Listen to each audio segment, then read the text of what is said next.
Hello everyone. So today we'll study about chapter 4, and that is your motion in two dimension.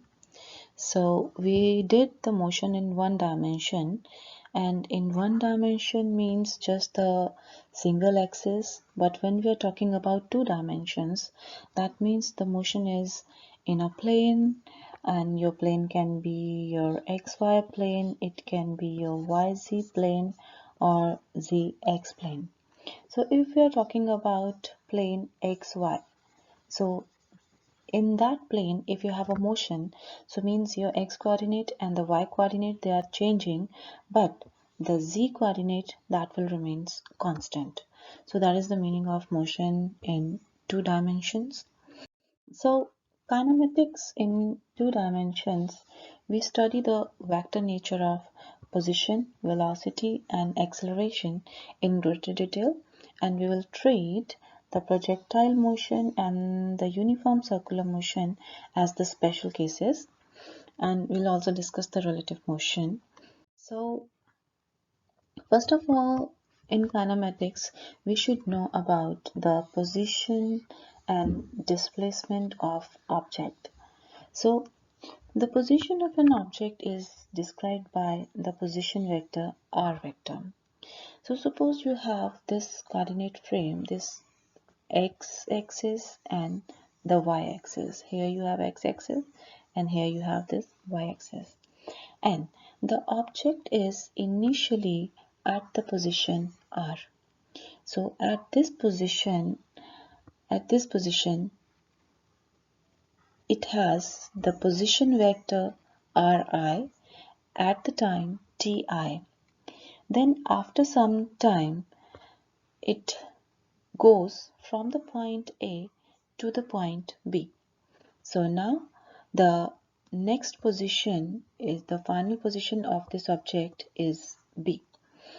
And at this position the time is T of F and the position vector is R of F vector for this point B. So the displacement, so when we are talking about the displacement of the object, this is defined as the change in position. So the change in position in this case will be your delta R, the change in position will be RF vector minus RI vector, means the final position vector minus the initial position vector.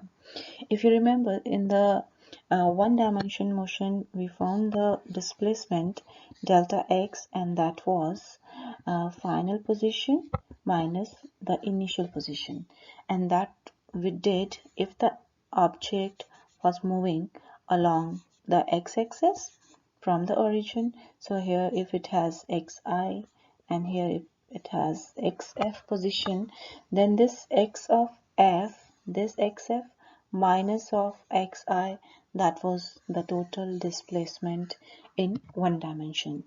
But now we are talking about two dimension.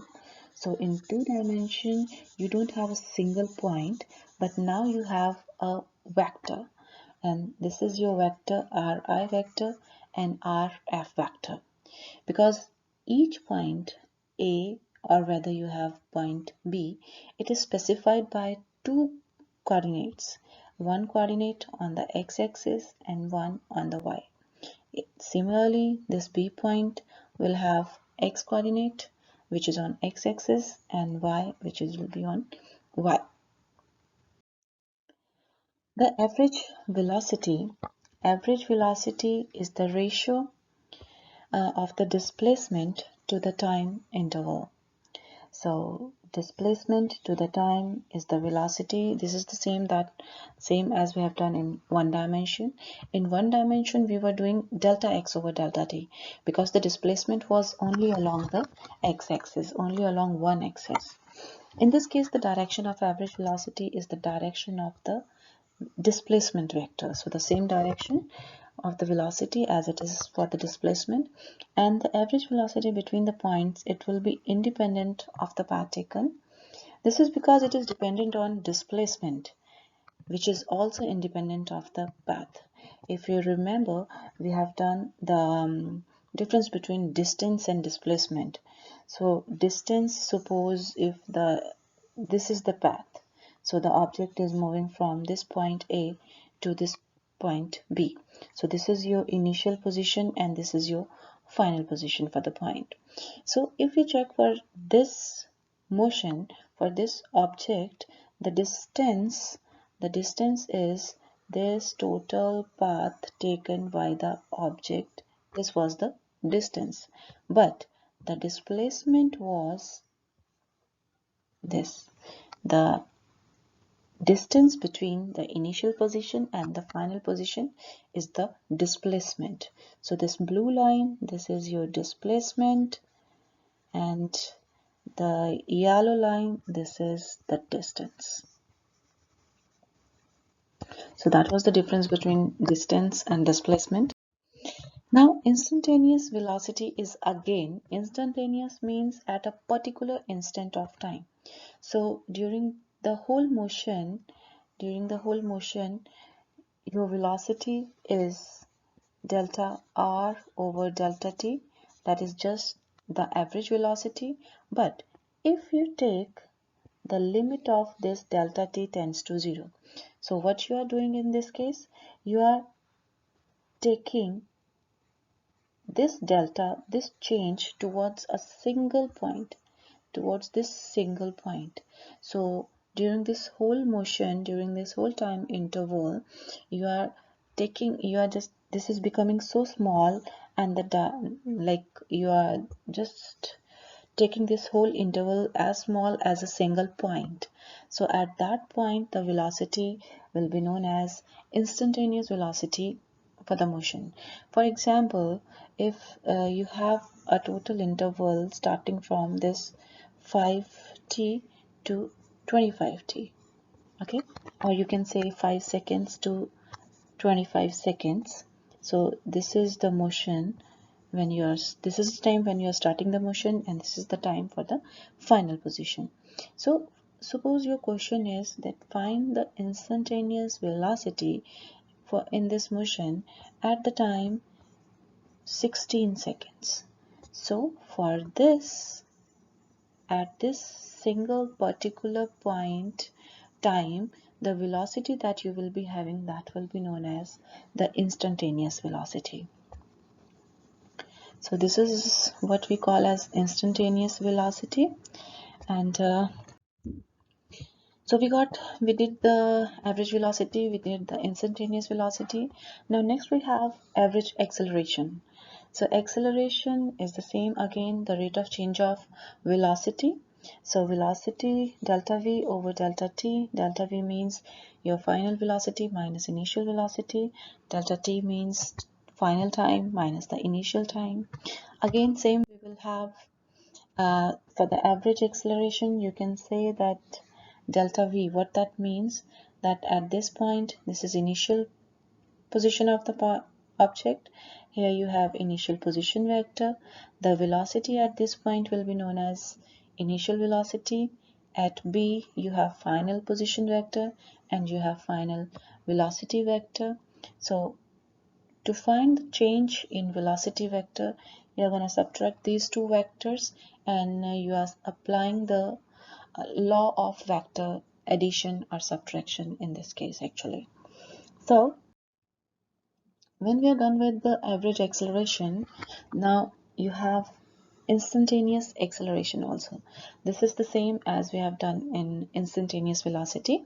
So instantaneous acceleration, again, when you are limiting the interval to a single point, so means at a particular instant of time, the acceleration during the motion is known as instantaneous acceleration of the object. So producing an acceleration during this two-dimensional motion, so various changes in particles motion may produce this acceleration.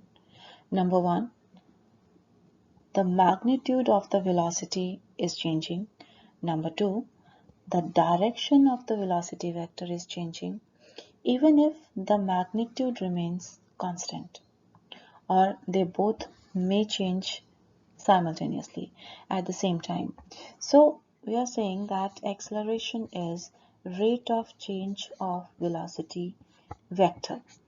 Okay, so this these three statements, they are saying when you can produce acceleration in an object.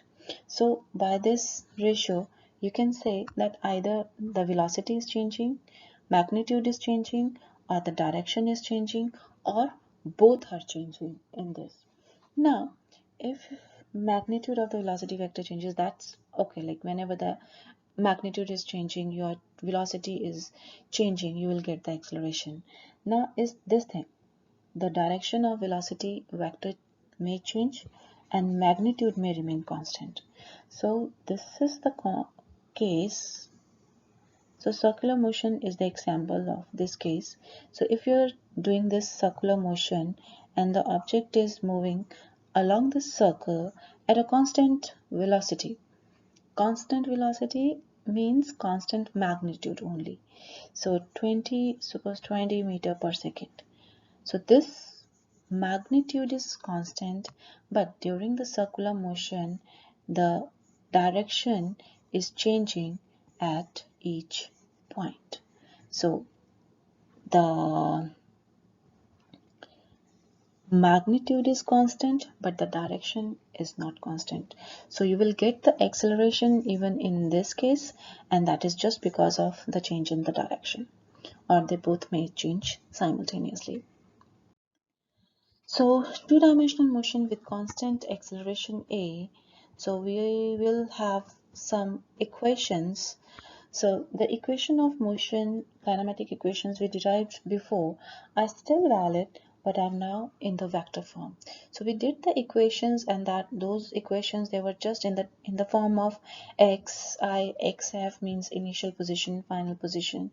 But now instead of just one x is just one coordinate, you are having position vector, and the position vector depends on x as well as y, both the coordinates. And similarly, velocity vector, it will also have x coordinate. V of x means the velocity along the x-axis, v of y means the velocity along the y-axis. So for this two-dimensional motion, you just need to take the variable always in the form of a vector, and in this vector you will have two components, one along the x-axis and one along the y-axis. And as you know, for all the components along x-axis, I cap gives us the direction.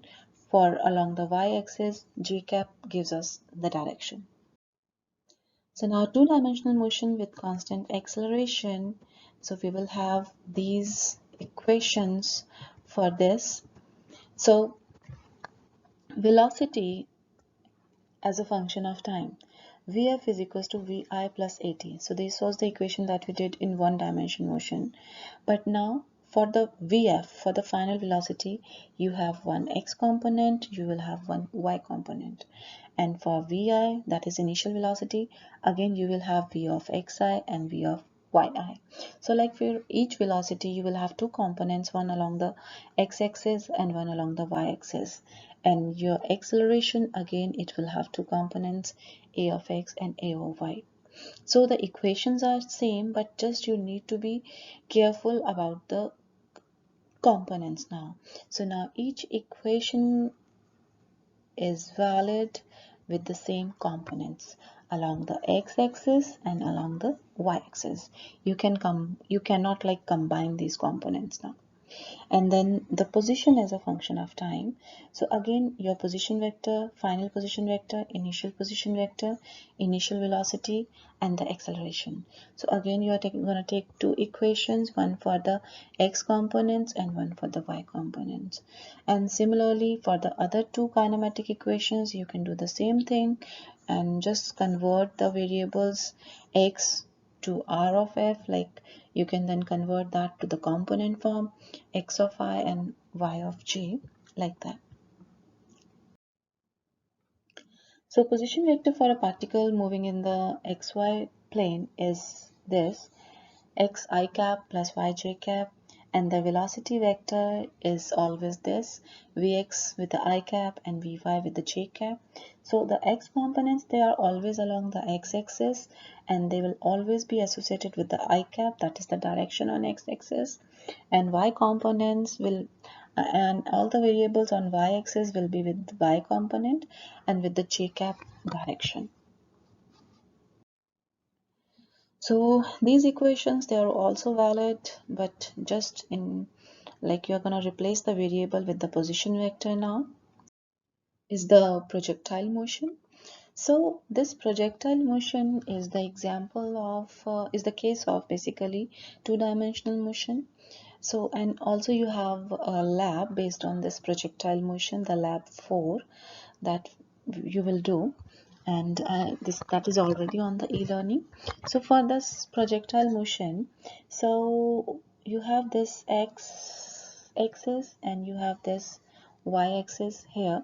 So projectile motion is whenever you are throwing any object with some initial velocity vi and it follows this path, that is known as the projectile motion. Now two assumptions are made for this projectile motion. Number one, the free fall acceleration g is always constant and the air resistance is negligible, and the path taken by the projectile is a parabola. The projectile leaves origin with an initial velocity vi, which is known as the initial velocity of the projectile, and theta I is the angle of the projectile, which is known as the launching angle of the projectile.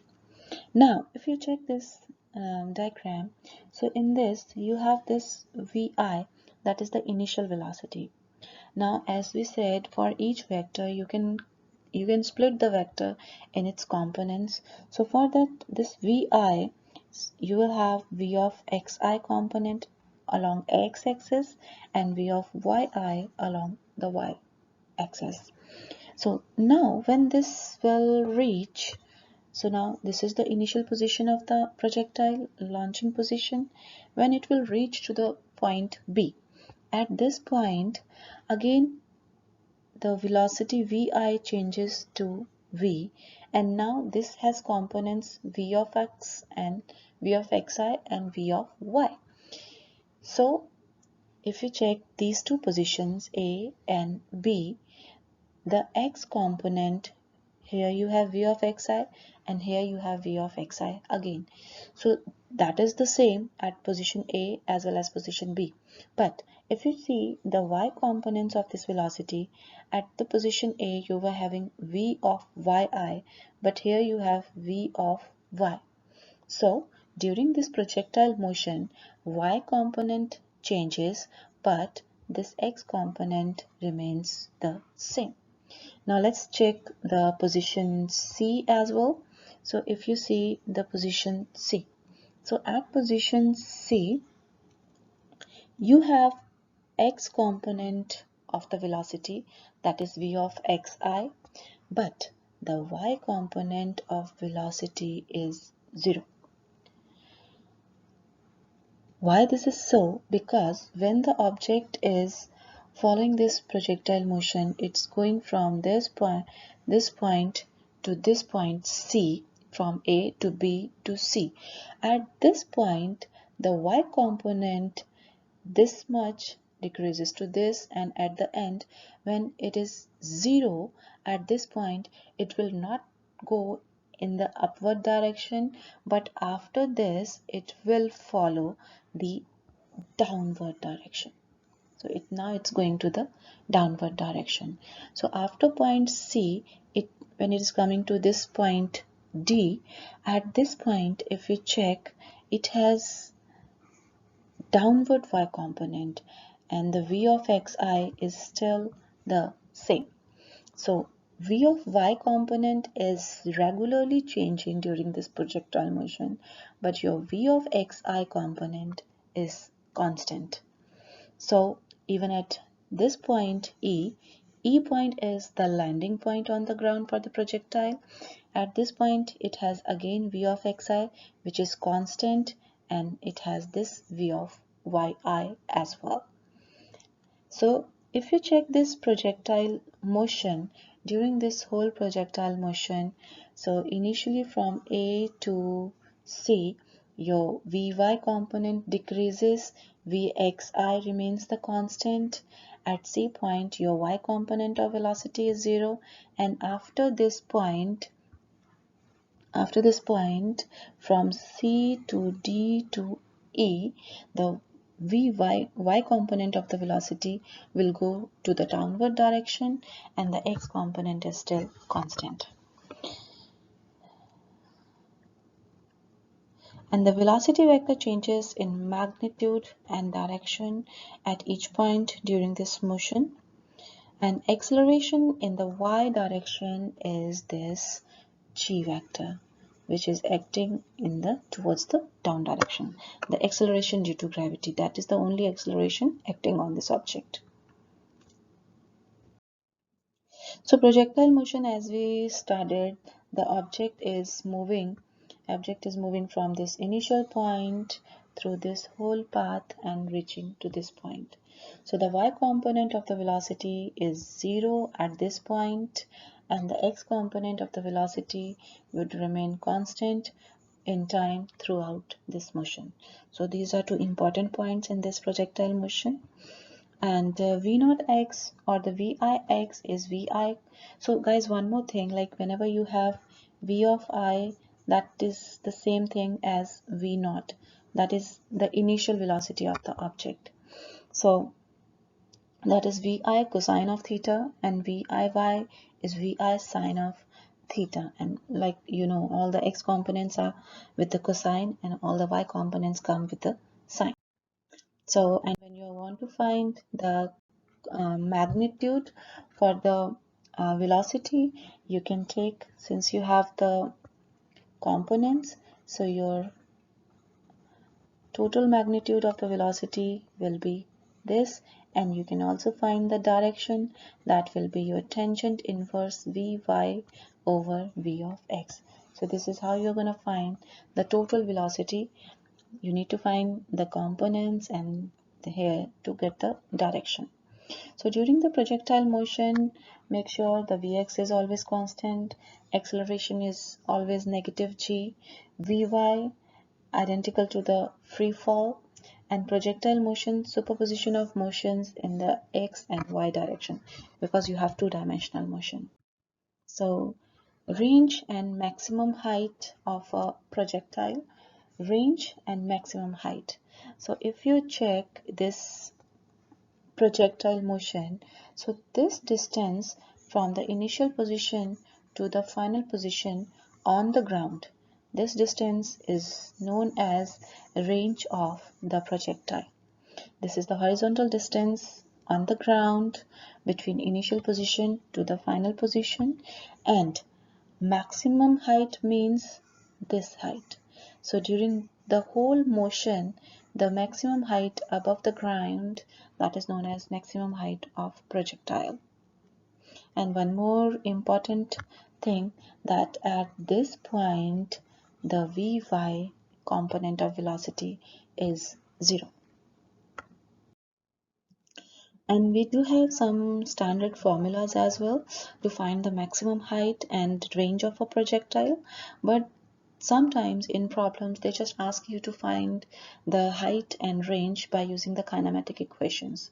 So just make sure like what the problem is and what is required to you. If there is nothing like that, then you can directly use these formulas to find the maximum height and to find the range of projectile. So if you check in this formula maximum height, you have h is equals to vi square, that is square of the initial velocity, sine square theta I. Sine square theta I means you're going to take sine of theta. Suppose if you have theta 30, so sine of 30, then do square of that. And for the range of projectile, you have vi square sine of 2 theta I. So that is the difference between these two. So sine of 2 theta I will be sine 2 times of 30 degree. That means your sine of 60 degree. So this is the difference between these two formulas. Most of the time students do this thing wrong, like what is the difference between sine square theta and sine of 2 theta. So just make sure whenever you are doing the calculation, make it sure that the sine square theta and sine of 2 theta, these are two different things. So these are two standard formulas for the range and maximum height of the projectile. And more about some range of projectile. So range, so for different angles, so if you see for 15-degree, your projectile will reach to the ground here, and when you have angle 75-degree, again it will come at the same point. So complementary value of the initial angle theta also gives you same value of range. So means what you can say that for 15-degree and for 75-degree you have the same range on the ground. Similarly, if you check for this 30-degree and for the 60-degree. So again, for these two complementary angles, you have the same range on the ground. But if you see this angle is 45-degree.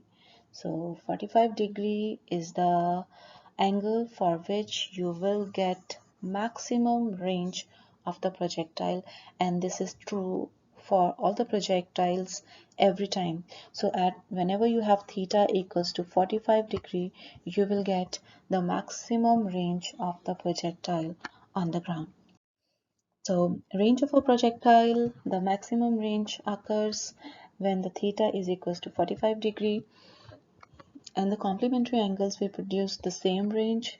The maximum height will be different for two angles and the time of flight will be different for two angles for sure.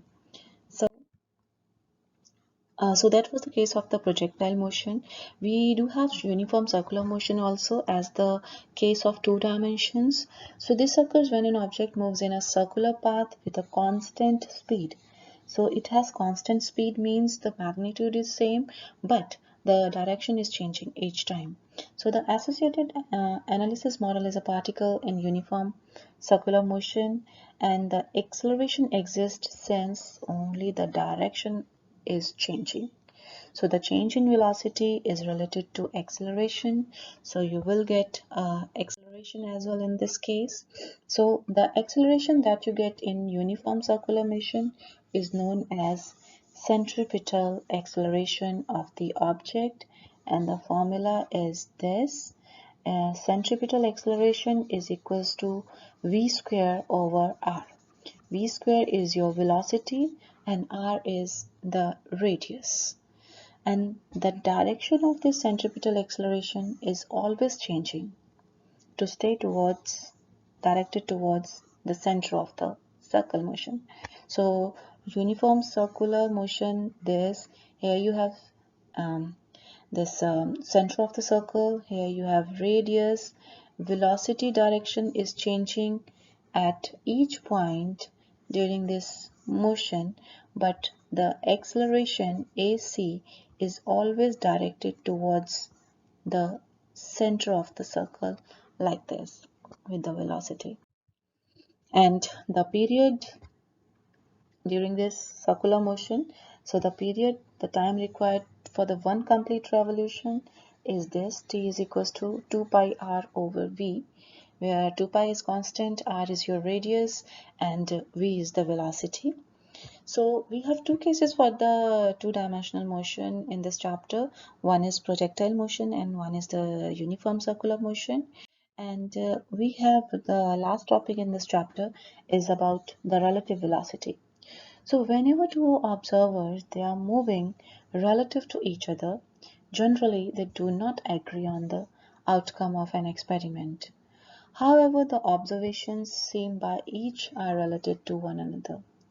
So a frame of reference can be described by Cartesian coordinate system for which an observer is at rest with respect to the origin. So this whole slide, it means the relative velocity of one with respect to each other. V of AB and V of BA, two velocities. So this whole thing means it depends. So suppose you have one person which is inside a moving train. Here you have a platform, and on this platform the B is standing. So he is at rest position, he is at rest position and this one is moving. So when this one is moving, so for this A, this B is moving towards this direction, but although he's at rest position. So for A, A is at rest and B is moving in the opposite direction. So that is basically the meaning of this relative velocity, that it all depends which type of frame of reference you are using. So if we are checking B as a frame of reference, if B is the frame of reference, then B is at rest and A is moving to this side. But if our frame of reference is A, if A is the frame of reference, then A is at rest, but B is moving towards this side for him. So velocity of one with respect to the other is known as the relative velocity.